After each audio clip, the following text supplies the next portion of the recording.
Une nouvelle aube s'est levée, précise et implacable. 7 heures pile, 7 heures juste, 7 heures exactement.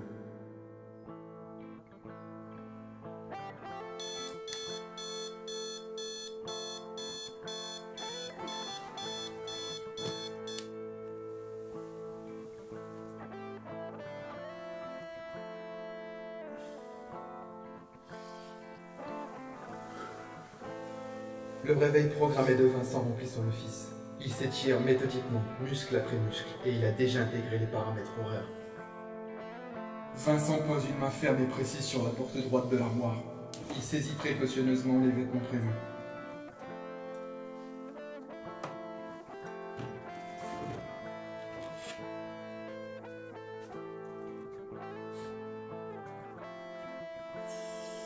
Vincent décide de procéder à ses ablutions matinales. Il se rince le visage, tend mécaniquement le bras où se trouve, forcément, la serviette qu'il a soigneusement disposée selon l'angle idéal. Rituel immuable et rassurant. Vincent se dirige mécaniquement vers la porte d'entrée. Il ne marche pas sur les lignes du carrelage.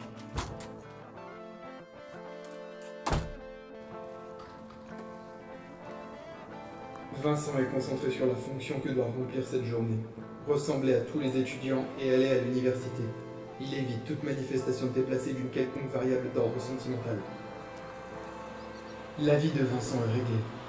Son chemin tracé, net. Il n'erre pas sans but dans cette vie. Arrivé à l'université, Vincent suit la même route. Toujours, répété, en ignorant les autres. Inutile. Vincent cède à quelques obligations physiologiques. Il va aux toilettes, il s'humecte le visage.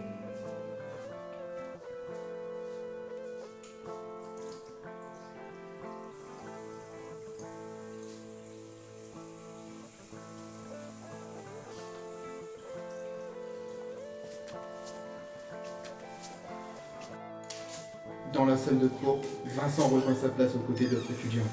Ils attendent l'arrivée du professeur.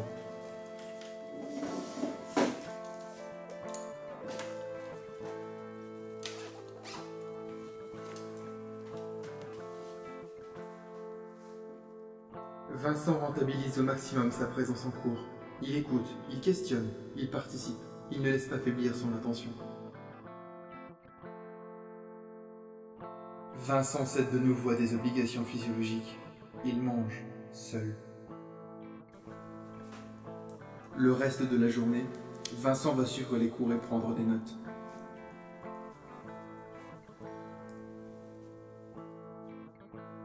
Et comme chaque jour, dès la fin des cours, Vincent rentre chez lui.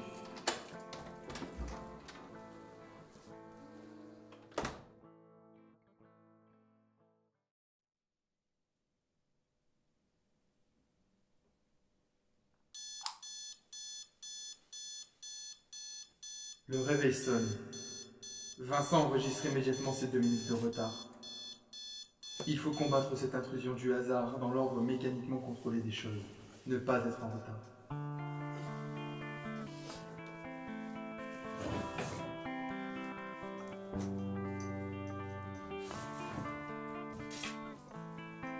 Vincent se prépare en songeant à éliminer quelques gestes parasites pour optimiser le temps et reprendre au hasard ses 2 minutes.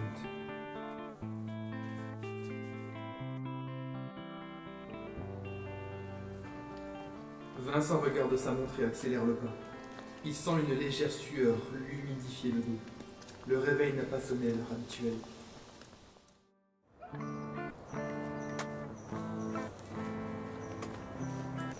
Vincent cède à une manifestation d'empathie envers un ami. Il le salue. Avant de partir en cours, il pense qu'il a le temps de se rafraîchir le visage.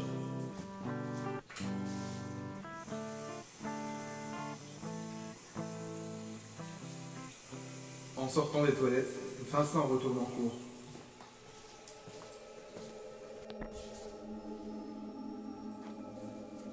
Peut-être sont-ils déjà rentrés. Vincent ne perd plus son temps. Il avance à pas rapide vers la salle de cours pour y retrouver sa promotion. Vincent ouvre la porte. Un tremblement imperceptible agite sa main droite. Personne, salle vide. Il décide de s'en tenir au protocole imposé par les lieux. Il attend. C'est un étudiant. Un professeur va donc arriver.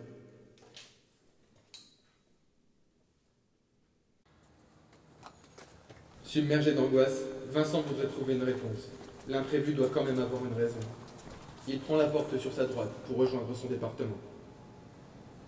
Vincent analyse les conséquences d'un départ de l'université, d'un départ échappant à des données objectives. Vincent ne ferait pas le bon choix en franchissant cette grille.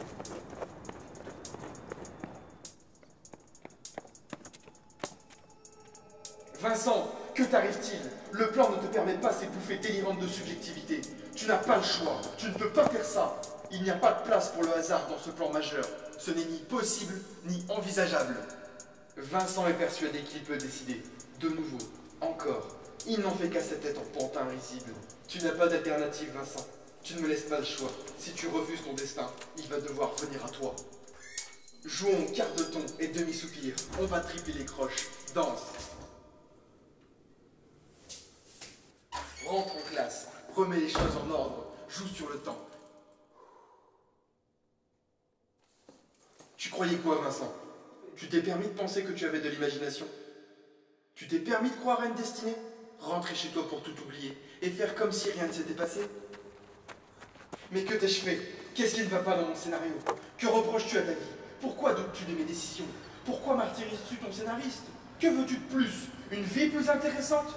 De l'argent? Demande, et je réécrirai. Mais accepte mon histoire. Tu n'as qu'une histoire, la mienne. Vincent, je t'ai créé et je tire les fils. Je t'aime beaucoup. Tu n'es pas comme les autres. J'ai tout de suite su que tu étais différent. Les moutons ont rébellé les uns derrière les autres pour suivre l'histoire du berger créateur. Toi, tu as tout de suite compris que quelque chose n'allait pas.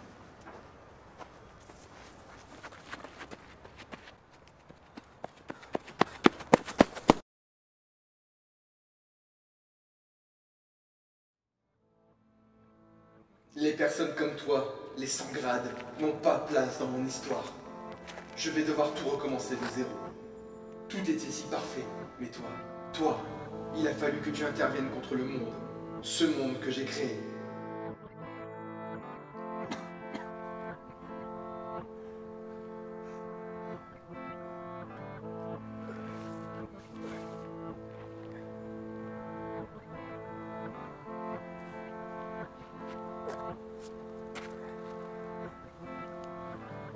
Tu as l'impudence de penser qu'un être aussi insignifiant que toi peut changer le cours des événements? Tu n'as aucun pouvoir ici. Je suis celui qui contrôle ce monde. Je suis celui qui donne les ordres. Et c'est moi seul qui...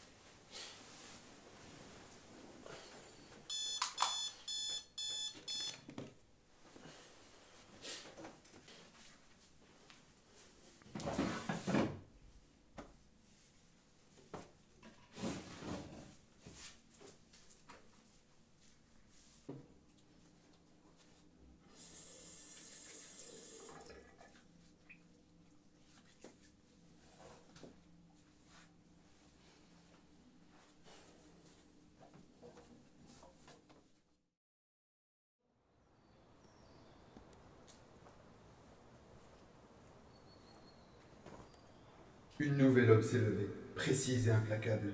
7 heures pile, 7 heures juste, 7 heures exactement. Et tout devint noir.